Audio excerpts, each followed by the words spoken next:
Hello, I'm Karen Maughan in the Department of Family Medicine here at the University of Virginia. I'm here today with Vicki Marsh, who has kindly agreed to be our standardized patient today. I'm here to demonstrate an approach to teaching the skin exam to medical students. And the technical part of teaching the skin exam is quite straightforward, really just helping the students assure good exposure so they get good visualization of whatever the skin concern is, and also having them know the technique to evaluate that appropriately. As experienced practicing physicians, pattern recognition is very important in how we make many of our diagnoses. But this is difficult for medical students as they haven't had as much clinical experience and they may not recognize many of the common patterns seen. So for them, it's important to have a methodologic approach to describing and diagnosing skin problems. As practicing physicians, when we don't recognize patterns of skin problems that are presented to us, we go back to the approach that we learned in our training. We ask a good history. We look at the distribution of the skin lesion or the rashes. We assure good exposure so we can evaluate it well. We describe the primary lesion. We make a differential diagnosis, and we may do some extra tests. We may do a biopsy. We may do skin scrapings looking for mites, or a KOH prep looking for fungal elements.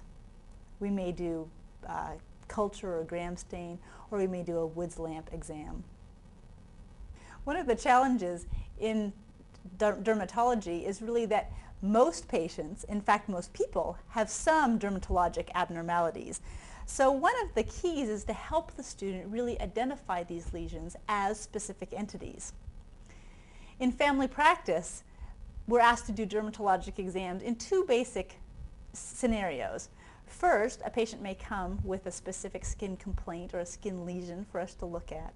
And second, when we do our preventive health maintenance exams, we often will do a skin exam to look for signs of skin cancer or precancerous lesions.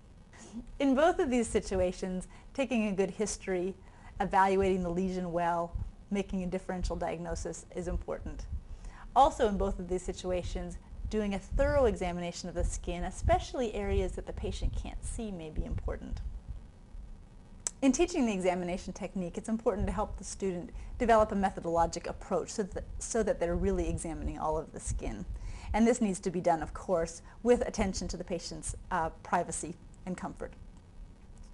For the purposes of this demonstration, I'm just going to examine one side of the patient. Often when teaching medical students, I'll have them start with the scalp exam. It's a place that they often forget to look. So make sure that the scalp looks healthy and that there are no skin lesions that haven't been previously identified. Then there's the examination of the face, and looking for specifically at areas of high sun exposure, places that you might see more sun damage. So the tip of the nose, the helix of the ears, the chin.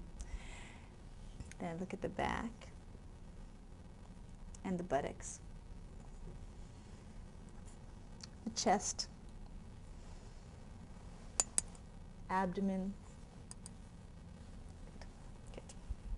And arms. Oops. Again, just making sure that you've got good exposure is helpful. Palms, good. And legs. Good. And bottom of the feet. Great. Okay.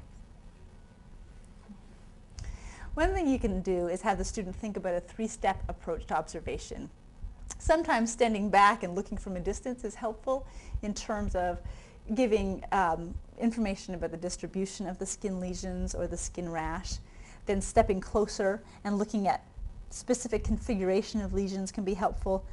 And ultimately, a good examination of the primary lesion is going to give most of the information that will be helpful for the student to make their differential diagnosis.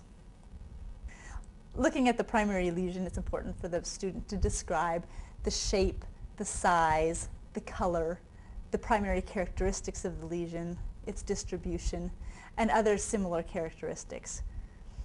The more opportunity the student has to practice their techniques of diagnosis and observation, the more facile they will become. You may want to investigate the glossary of definitions and terms that are embedded elsewhere in this system.